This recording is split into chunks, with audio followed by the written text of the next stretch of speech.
Amrit scheme సంబంధించి urban development సంబంధించిన నిధులకు సంబంధించి టెండర్లు కాల్ఫారు రాష్ట్ర ప్రభుత్వాలు చేస్తాయి. సో అందులో భాగంగా టెండర్ దక్కించుకోవడానికి వివిధ కంపెనీలు ప్రయత్నం చేస్తాయి. అయితే ఇవాళ కేటీఆర్ గారు చేస్తున్న ఆరోపణలో ఏమాత్రం నిజం లేదు. అసలు ఆయన ఎందుకు అట్లా మాట్లాడుతున్నాడు, అసలు ఆయనకి ఏమైనా తప్పుడు సమాచారం ఇస్తున్నారా, లేకుంటే భవిష్యత్తులో ఆయనకి ఏదో జరుగుతుంది, వీళ్ళ మీద ఏదో ఒకటి బుద్ధ తగిలితే ఈ విధంగా నన్ను జైలుకి పంపిరని చెప్పి ఇట్లాంటివి ఏమైనా ఆరోపణలు చేయడానికి, ఎందుకంటే ఆయనే నన్ను జైలుకి పంపుతారని చెప్తున్నాడు, నేను చెప్పేది. సో కాబట్టి ఇది ముందే వీళ్ళ మీద ఒక బురద చల్లాలని ఒక ప్రయత్నం చేస్తున్నాడా అర్థం కావట్లేదు. అసలు అమృత్కు సంబంధించిన టెండర్లు మొత్తము 1136 కోట్లకు సంబంధించి ఆయన ఆరోపణలు చేస్తున్నాడు. అది రేవంత్ రెడ్డి గారు బామ్మర్దికి కట్టబెట్టారు అని చెప్పి, టెండర్లు కట్టబెట్టారు, అర్హత లేకుండా కట్టబెట్టారు అని, ఇంకా వర్క్స్ ఏం జరగలే, దాంట్లో రద్దు చేయమని చెప్పి కేంద్ర పట్టణాభివృద్ధి శాఖ మంత్రి దగ్గరికి వెళ్ళి ఆయన ఫిర్యాదు చేసినట్టు ఆయన ఇలా మాట్లాడినట్టు మేము విన్నాం. ఓకే, ఫిర్యాదులు చేసుకోవచ్చు, మాట్లాడవచ్చు, దాంట్లో ఎవరైనా తప్పు పడతలేరు. అసలు మీరు ఊరికే రేవంత్ రెడ్డి గారి యొక్క బామ్మార్ది, రేవంత్ రెడ్డి యొక్క బామ్మార్ది అని ఒక ఇంప్రెషన్ కలిగించే ప్రయత్నం చేస్తున్నారు. ఆయన ఫస్ట్ ఆఫ్ ఆల్ ఆయన సొంత బామ్మార్ది కాదు, చిన్న మామ కొడుకు. అసలు ఇది ఎవరిది అసలు? ఇప్పుడు ఇచ్చిన టెండర్లకు సంబంధించి ఒక 3 కంపెనీలు కలిసి టెండర్లు దక్కించుకున్నాయి, జాయింట్ వెంచర్గా ఆ టెండర్లు దక్కించుకున్నాయి 1136 కోట్లకు సంబంధించి. సో ఆయన ఏదైతే రేవంత్ రెడ్డి గారి యొక్క బామ్మార్ది అని చెప్తున్నాడో ఆ కంపెనీ రేవంత్ రెడ్డి గారి బామ్మార్ది పేరు మీద లేదు.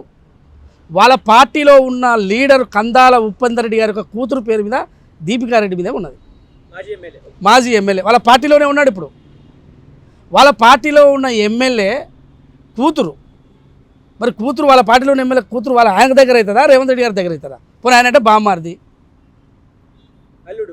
ఇప్పుడు అల్లుడు, సొంత అల్లుడు అయినా మీరు రేవంత్ రెడ్డి గారికి అది లింకప్ చేయాలి అని ఒక ప్రయత్నం మీరు చేస్తున్నారు.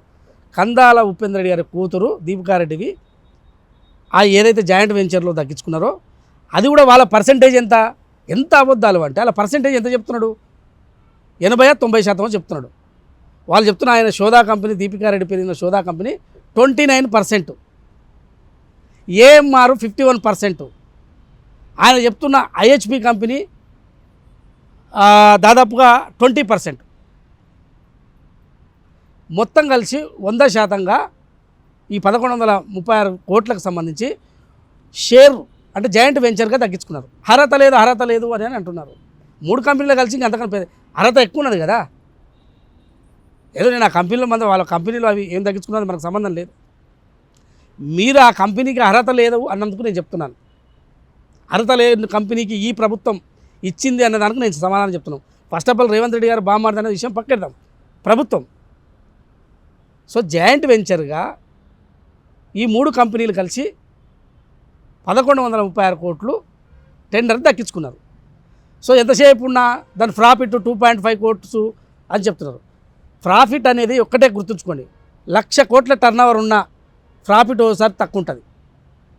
1,00,000 కోట్ల టర్నోవర్ ఉన్న కంపెనీ కూడా ప్రాఫిట్ తగ్గుతుంది, ఓసారి లాస్ కూడా వస్తుంది. 1,00,000 కోట్ల టర్నోవర్ ఉన్న కంపెనీ ఒకసారి లాస్ కూడా వస్తుంది. ఆ విషయం అందరికీ తెలుసు కదా. సో వాళ్ళది ఇప్పుడు ఆ కంపెనీ చేసిన టర్నోవర్ దాదాపు 160 కోట్లు, వాళ్ళ 29% అంటే ఎన్ని వందల కోట్లు, 200 కోట్లు, 290 చేంజ్ ఉంటుంది దాదాపుగా. ఆ కోట్లకు మొత్తం 1100 మొత్తం వాళ్ళకే అర్హత లేని కంపెనీకి ఇచ్చిరని చెప్పి దాన్ని ఒక ప్రొపగండా చేసి దాన్ని బురదజల్లాలనే ప్రయత్నం, ప్రభుత్వం మీద బురదజల్లాలనే ప్రయత్నం చేస్తున్నాడు. కానీ 3 కంపెనీలకు సంబంధించి ఏఎంఆర్ 51%, వాళ్ళది దాదాపుగా 1000 కోట్ల టర్నోవర్ పైన ఉంటుంది. ఐహెచ్పి అది ఇంకా ఎక్కువ ఉన్నది. ఓ కంపెనీ అర్హత ఎక్కువ ఉన్నా వాళ్ళు షేర్ తక్కువ తీసుకుంటారు. ఒకసారి మాకు ఇక్కడ ఇంత ఎక్కువ వర్క్ అవసరం లేదు, మాకు ఇంత పర్సెంటేజ్ చాలు, ఏదో మేము వర్క్ చేయాలనే మా టర్నోవర్ ఉండాలి, కొంత ఉండాలి అమృత్ టెండర్లో కూడా అని చెప్పి వాళ్ళ పర్సెంటేజ్ కొంతమంది తక్కువ తీసుకుంటారు, కొంతమంది ఎక్కువ తీసుకుంటారు. కానీ ఓవరాల్గా జాయింట్ వెంచర్ కదా. సో వర్క్ చేస్తేనే కదా డబ్బులు ఇచ్చేది. అప్పుడే వర్క్ ఇచ్చేసారు, అయిపోయింది, టెండర్లు జరిగినాయి, కుంభకోణం అని మాట్లాడుతున్నారు. టెండర్లే కదా, టెండర్ల ప్రాసెస్లోనే టెండర్లు మాత్రమే దక్కించుకున్నారు. వర్క్ చేస్తేనే కదా రేపు డబ్బులు ఇచ్చేది. అసలు వీళ్ళు ఏం మాట్లాడుతున్నారో, ఎందుకు మాట్లాడుతున్నారో, తప్పుడు సమాచారం ఎవరు ఇస్తున్నారు, ఎందుకు ఇస్తున్నారు, తప్పుడు సమాచారంతో దాని ప్రజలను నిజం చేయాలని ఒక ప్రయత్నం కేటీఆర్ గారు చేస్తున్నారు. సో అది కరెక్ట్ కాదు, అది నిలవదు నా యొక్క అభిప్రాయం. అది ఆల్రెడీ పొంగులేటి శ్రీనివాసరెడ్డి గారు చెప్పారు, కందాల ఉపేందర్ రెడ్డి గారు చెప్పారు, అది మా కూతురుదే కంపెనీ అని. మీ పార్టీలో ఉన్న నాయకుని కూతురు కంపెనీకి టెండర్లు దక్కించుకుంటే దీనిపైన నువ్వు రాజకీయంగా ఎవరిపైనో బురద చల్లడానికి నీ పార్టీలో ఉన్న లీడర్లను కూడా నువ్వు బదనాం చేయడానికి నువ్వు సిద్ధమైనవు.